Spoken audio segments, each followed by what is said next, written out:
Eu gostaria de saudar a todos com a paz do Senhor, especialmente nesses dias de agora. Querendo desejar aos irmãos, também aos amigos, uma feliz Páscoa, abençoada, e que Deus possa, com essa celebração da Páscoa, nós possamos, como diz a palavra do Senhor, se lembrarmos daquilo que Ele fez por nós. Tantas coisas Deus tem feito por nós, e por isso que nós estamos até aqui hoje, apesar de nas nossas dificuldades e problemas, Deus tem nos ajudado ricamente. E nós gostaria de falar alguma coisa sobre isso, essa Páscoa. Hoje pela manhã, eu levantei e, pensando nesse assunto da Páscoa, e buscando na palavra de Deus, assim, um entendimento, relembrar as coisas que a palavra do Senhor nos fala sobre esse dia em que o Senhor morreu, se ofereceu em sacrifício por nós. Então, eu pensando em tudo isso, pensando na palavra de Deus, em todos os textos que poderiam ser relacionados com esse evento, me veio pela manhã o texto que está lá no profeta Oséias, no capítulo 6, o verso 1, 2 e 3. E eu gostaria de ler esses 3 versículos com os irmãos, para que nós possamos meditar nele. O texto diz assim, capítulo 6 de Oséias, verso 1, 2 e 3. Vinde, e tornemos para o Senhor, porque Ele nos despedaçou, e nos sarará, fez a ferida e a ligará. Depois de 2 dias, nos dará a vida.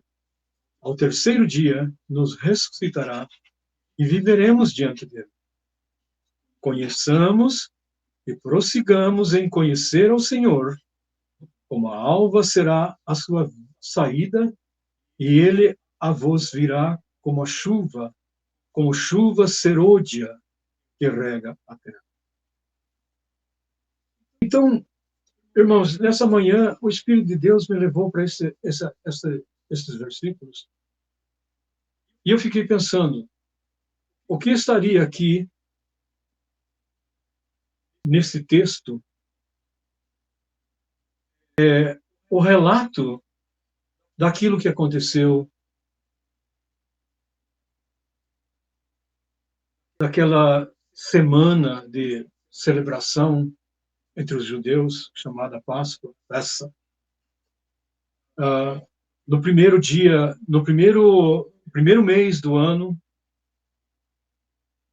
no 14º dia do mês de Nissan, ou seja, Aviv.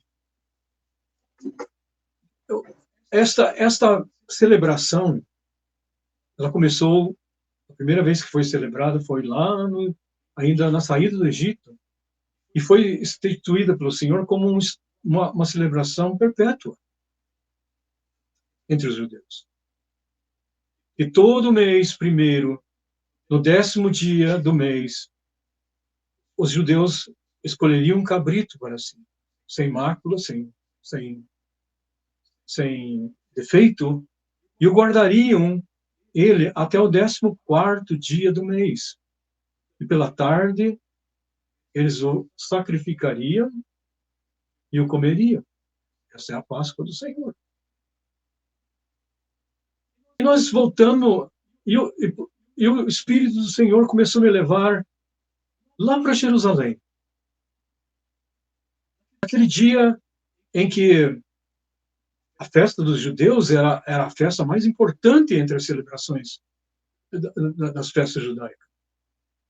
A cidade de Jerusalém, como ela era oferecida, a festa era uma vez por ano, estava cheia de peregrinos e pessoas que entravam na cidade e as caravanas vinham de lugares distintos, trazendo os judeus para Jerusalém, porque ali estava o templo, o centro da vida religiosa dos judeus, e o lugar que o nome do Senhor deveria ser celebrado.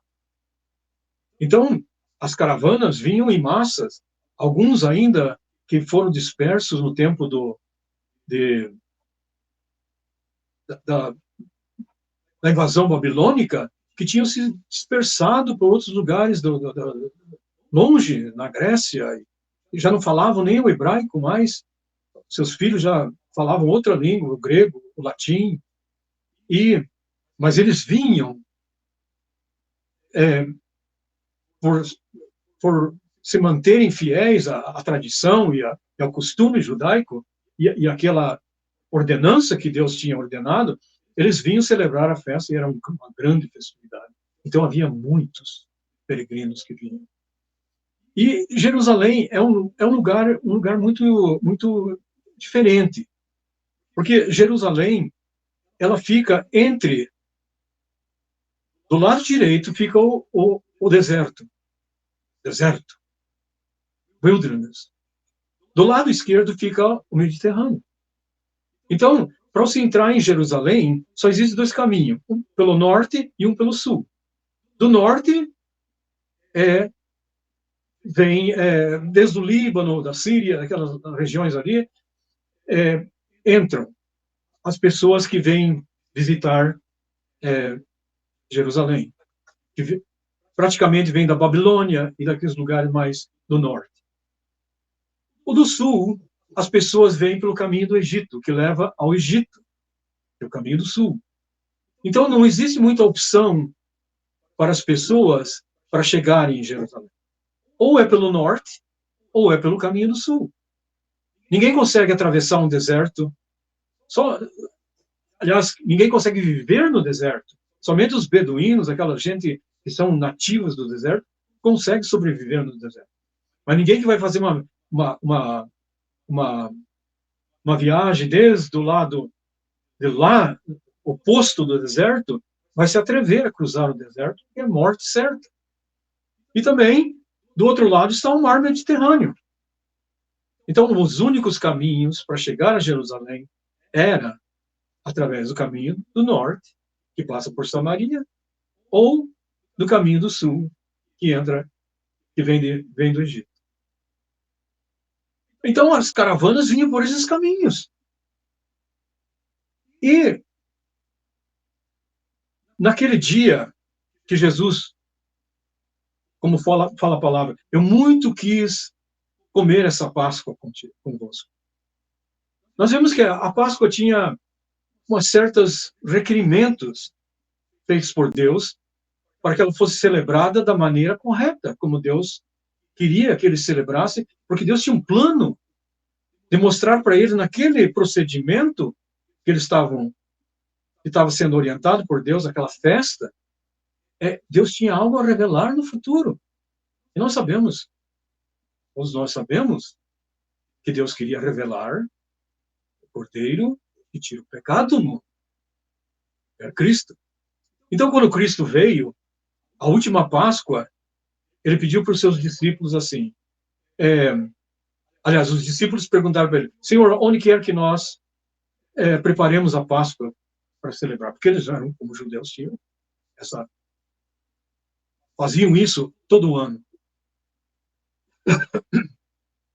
Então, o que aconteceu? Jesus falou, entra na cidade, e quando vocês virem um homem carregando um pote na cabeça, um pote d'água, vocês seguem ele e pedem para ele assim, onde está o lugar que o mestre vai celebrar a Páscoa com os seus discípulos?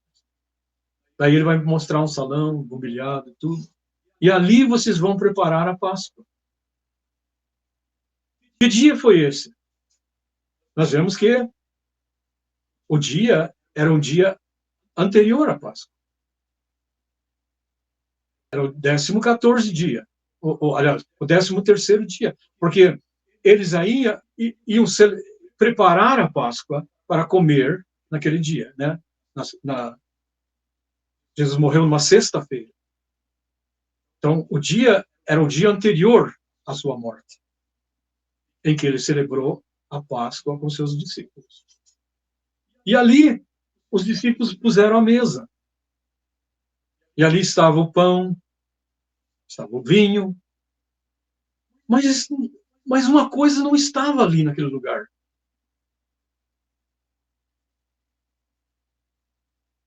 O principal prato da celebração, da ceia, é o cordeiro. E não havia um cordeiro morto ali. Só havia o pão, só havia o vinho.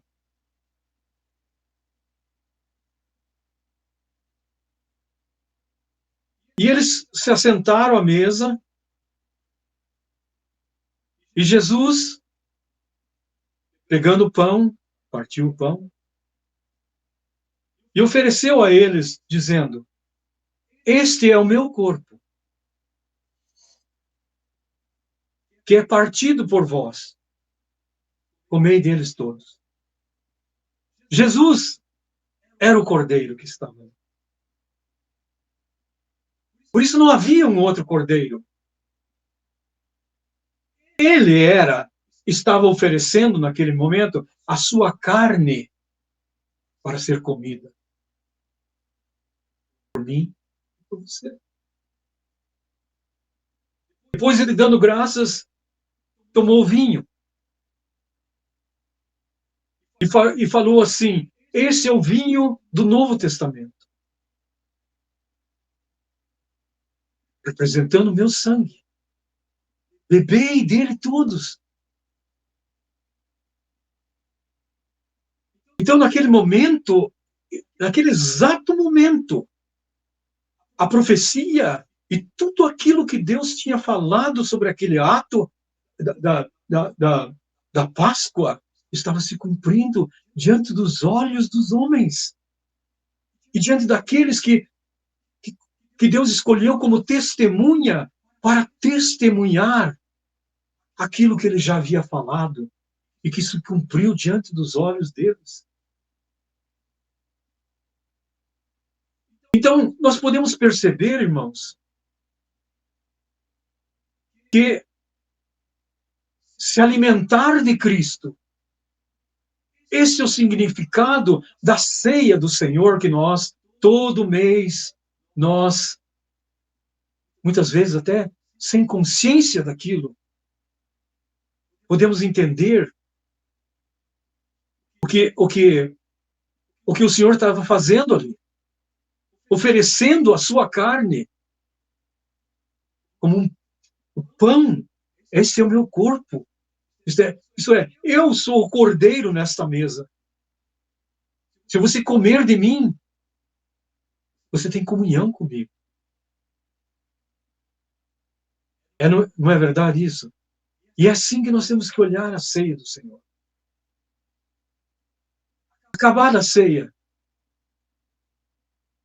quando o Senhor revela para eles que naquele momento também tão íntimo do Senhor, estava ali alguém que o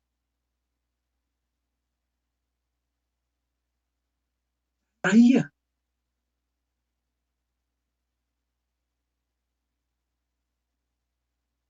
Acabaram-se, eles foram para o Monte das Oliveiras, como Jesus sempre esteve pisando por ali, né? Então, aquele jardim. Também mostra para nós que aquele Adão que estava naquele jardim era esse homem que havia de vir, Jesus. Naquele jardim. E ali ele começou a sentir agonia, medo, pavor, porque ele sabia exatamente o que aconteceria com ele. E ele falou para os seus discípulos: não poderia eu, porventura, orar ao meu Pai, e meu Pai me daria mais de 6 legiões de anjos? Poderia, mas esta é a hora das trevas.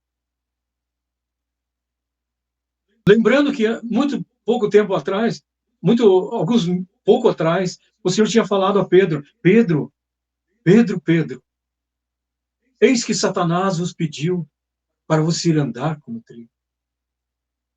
Mas eu roguei por ti, para que a tua fé não se desfaleça. Porque está escrito, lá no livro de Zacarias. Ferirei o pastor e as ovelhas se despertarão. Ele sabia o que ia acontecer. Tudo o que ia acontecer. Mas por que agora? Eu fico pensando, por que eu estou andando nesse caminho, porque foi isso que aconteceu naqueles dias, 3 dias, que antecedem a ressurreição do Senhor.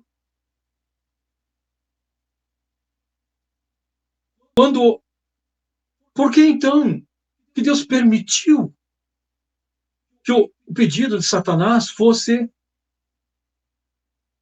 aceito? Então, isso você pode até escandalizar um pouco com o que eu vou falar, porque foi um pedido justo.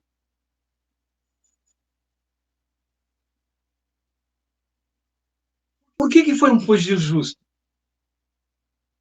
Porque Deus conhece o teu coração, mas Satanás não conhece.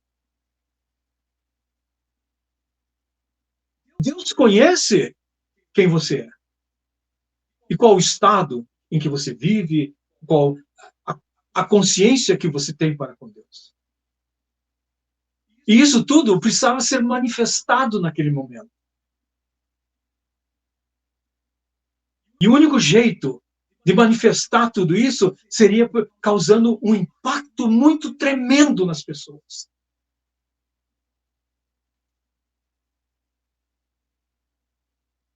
E o jeito que Deus decidiu causar esse impacto foi crucificando Cristo.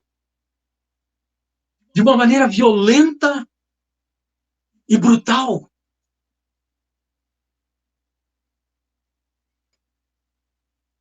Você me entende?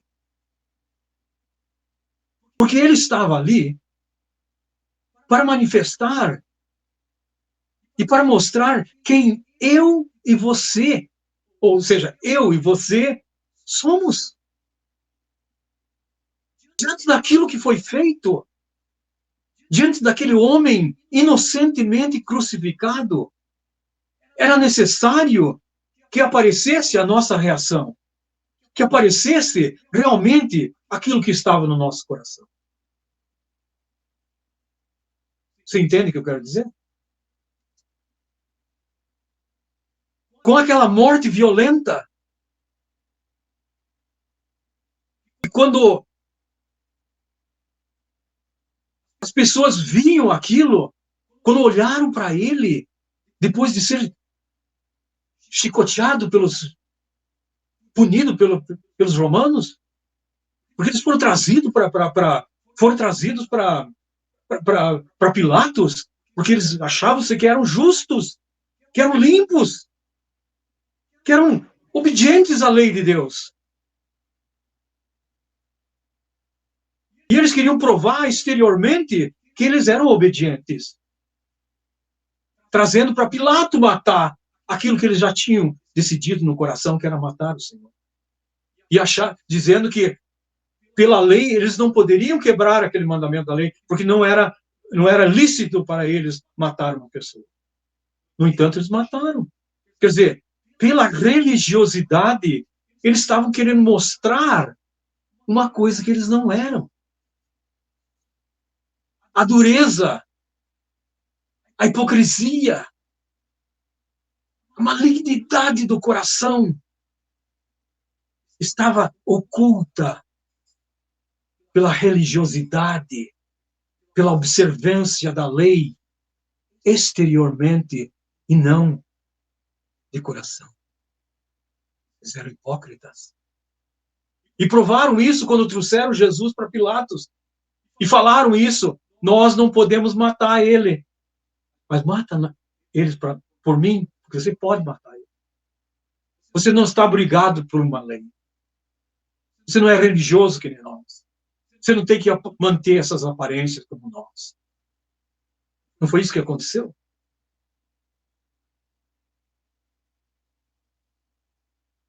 Quando Pilatos trouxe ele, depois de ter o punido, a Bíblia fala assim, que ele estava tão desfigurado que já não parecia mais um ser humano.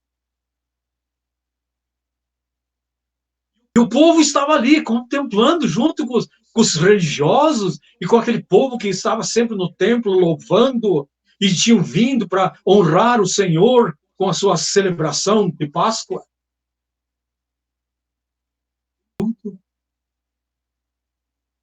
Estavam vendo.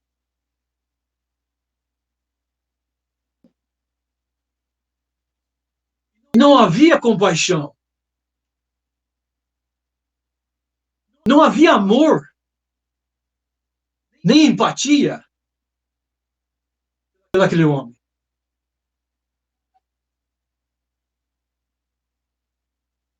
Foi para isso que Jesus veio e morreu. Para mostrar para nós o quão longe e o quão duro era o nosso coração. Estava o nosso coração. O quão longe o homem tinha se afastado de Deus. Perdido toda a sensibilidade, perdido toda a falta de humanidade e amor pelo próximo. Não é isso que está acontecendo hoje, meu irmão. E por 2000 anos,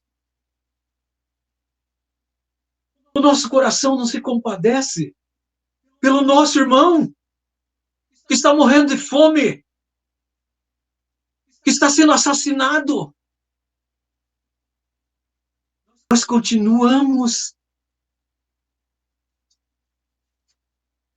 coberto pela nossa falsa religiosidade, rejeitando a realidade dos fatos em que estamos vivendo nesse momento. Você sabe por que Jesus morreu? Ele morreu para mostrar para mim e para você o quão duro nós somos. Porque nós falamos assim, se ele não morresse, nós não seríamos salvos. Mas, irmão, se esqueceu de uma coisa, que foi a tua mão. Foi as nossas mãos que o crucificaram.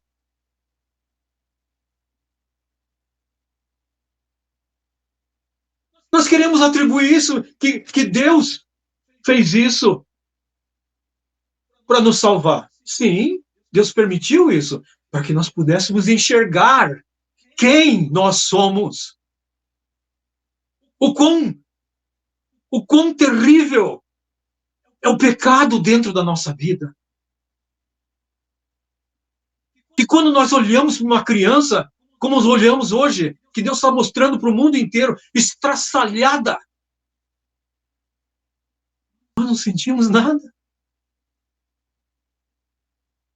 Nós justificamos aquilo, dizendo que é Deus que está fazendo aquilo. Não é Deus que crucificou Cristo.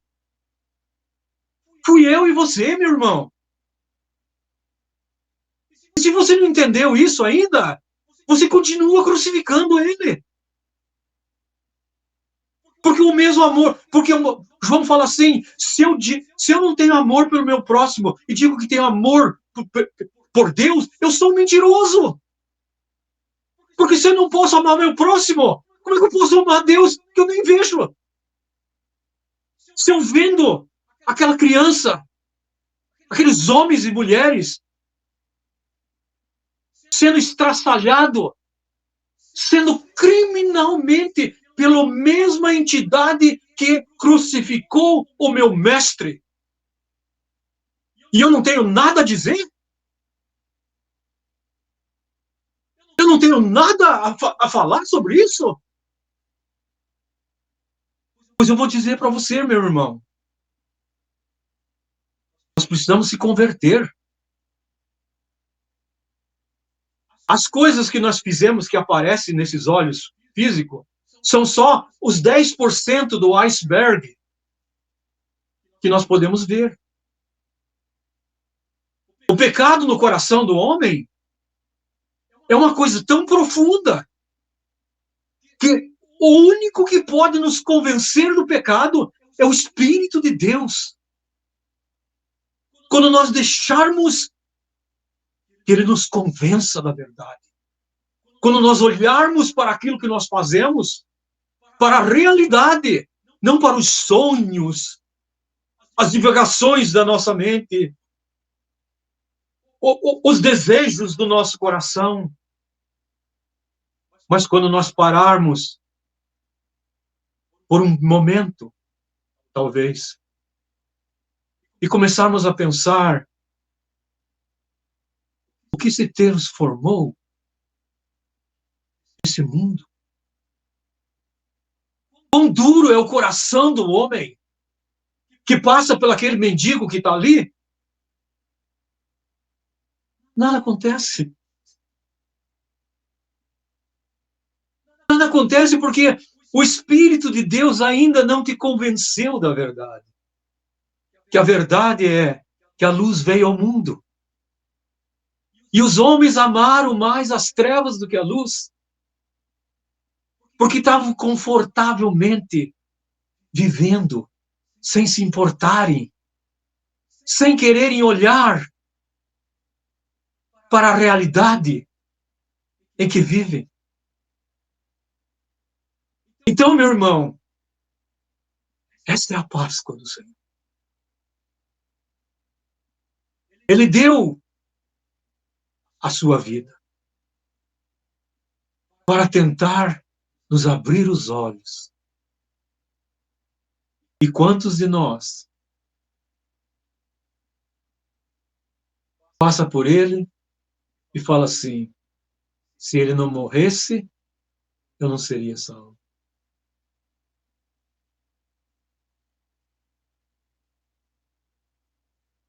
Por isso eu digo, meu irmão, a convicção do pecado só pode ser trazida pelo Espírito Santo de Deus quando você, com todo o teu ser, se voltar para ele. Quando você deixar tudo que você, as pretensões do teu coração, quando você deixar que Deus faça o que Ele quiser com a tua vida, porque Ele é dono do teu corpo, da tua alma e do teu espírito. Quando Ele te convencer de que aquela culpa não foi Deus que fez aquilo, foi você. Enquanto você não souber disso, no teu âmago, porque você tem que se tornar a verdade como Cristo. Enquanto houver desculpas, justificativas, enquanto houver razões para você não querer olhar para essa verdade, você ainda não conhece o Senhor. Enquanto você estiver preocupado com os seus sonhos, com os seus projetos, com a tua vida efêmera aqui na Terra. Deus não criou o homem para isso aqui. Deus criou o homem com um propósito maior do que as suas aspirações e desejos e sonhos. Nós fomos feitos em Cristo Jesus, parte da criação. Nós temos uma atuação direta naquilo que Deus faz. A vida eterna e a perdição eterna, Deus colocou na nossa mão. É a tua escolha. Para que todo aquele que nele crê não pereça, mas tenha a vida eterna. Portanto, se você até hoje achou que aquela cerimônia que nós fazemos todos os meses na igreja é só uma coisa, eu vou ter que santificar a semana inteira, e quando chegar lá, eu tenho que estar preparado. Você não tem que estar preparado, irmão. Você tem que ser aquilo que Deus quer que você seja. Você não pode ter um pensamento hoje e amanhã outro. Agir hoje dessa forma e amanhã agir de outra forma. Você tem que ser. Durante a lei, as pessoas tinham que fazer as coisas da lei. Durante a graça, o Espírito de Deus escreve as suas leis no teu coração e você se torna a lei. A lei está impressa em você. A lei não é uma coisa que está no teu exterior, mas ela está no teu coração, escrita pelo Espírito do Deus vivo, que te transforma numa nova criatura. Enquanto você não morrer, meu irmão, enquanto você não deixar Deus te matar, enquanto você não abrir a mão, você nunca vai experimentar isso. E nunca vai conhecer o Senhor. Portanto, meu querido irmão, eu quero que se preste atenção. Preste atenção no que Deus está fazendo nesse momento. Abra os olhos. A realidade está diante dos teus olhos. Você vai decidir se isso é verdade, se isso é mentira. O que Deus está nos mostrando é o quão duro nós somos. O quão necessário para nós é voltarmos para o Senhor. É nos arrependermos. É nos livrarmos de uma vez por toda do pecado. Porque o pecado é muito mais daquilo que se prega nas igrejas. Adultério. Fulano está fumando, está bebendo, está fazendo isso, está fazendo aquilo. Isso não é, isso é a consequência do pecado. Esse é somente a parte visível do iceberg. Dos 10% que nós podemos ver. Deixa Deus trabalhar no teu coração, irmão. O que você espera desse mundo? O que você está esperando desse mundo? Você já não se desiludiu com o mundo? O único que pode te oferecer alguma coisa e que tem para oferecer é Cristo Jesus. Se agarra nele. É só mais um pouquinho.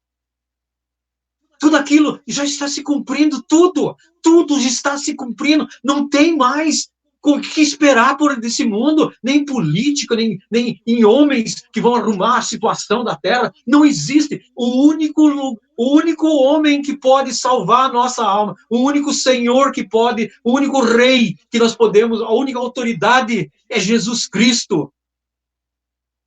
Esquece. Não existe futuro para o mundo mais. O futuro para o mundo está naquele que Deus colocou como o salvador desse mundo. E para aqueles que creem. Então, irmão, senhor, você me desculpa. Me desculpa que às vezes eu falo dessa maneira, um pouco mais eloquente, porque eu te amo. Se eu me calar, onde está o meu amor? Se eu ficar vivendo como sempre, as pessoas, quase toda a humanidade vive desse jeito. Tem crianças morrendo, tem crianças perecendo, tem guerras acontecendo, injustas, porque não existe guerra justa. A única guerra que pode ser justa é aquela que os homens vencem com a verdade, não pela violência. A violência gera violência. A ira gera morte. Uma pessoa violenta, uma pessoa cheia de ira, ele pensa que ele é um leão. Ele pensa que ele é uma pessoa forte. Mas ele é fraco. Ele é fraco porque ele se deixa dominar por esse tipo de ira, de violência. O verdadeiro cristão é o que está escrito lá em Zacarias, no capítulo 4. Não por força, nem por violência, mas pelo meu espírito, diz o Senhor. Pela verdade. A verdade vai vencer. Toda mentira, todo engano, toda esse sistema que existe no mundo, que é injusto, e só tem vantagem aqueles que participam dele, porque os pobres, as crianças que nunca tiveram o prazer de sorrir, irmão. Você não se preocupa com isso? Você não acha que alguma coisa está errado com tudo isso?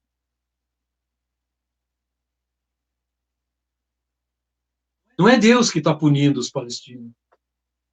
Não foi Deus que está punindo Jesus. Sou eu. Sou eu que causei essa dor. E estou causando dor. Deus te abençoe, meu filho. Deus te abençoe, igreja do Senhor. E que nós possamos adorar a Deus em espírito e em verdade. Porque Ele é digno. Ele é o único digno de receber honra e glória e majestade e de se assentar no lugar onde Ele se assentou.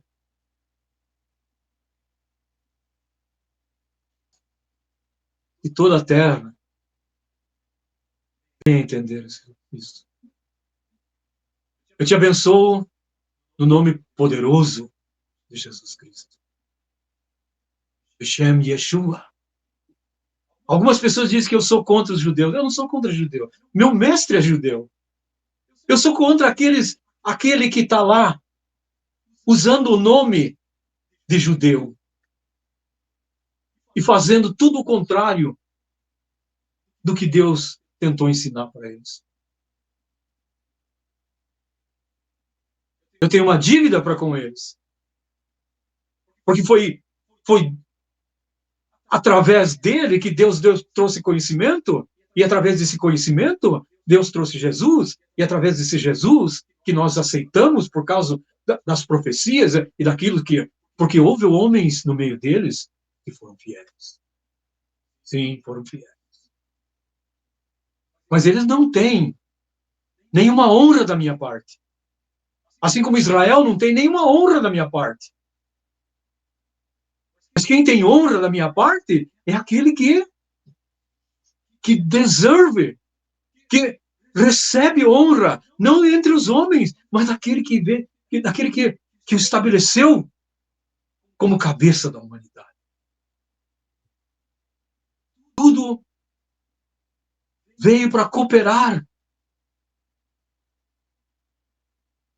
para isso que Deus queria fazer. É por isso que Deus colocou todos nós debaixo do pecado. Para que com todos nós Ele pudesse mostrar misericórdia e nos atrair com o seu amor. Em nome de Jesus. Deus te abençoe.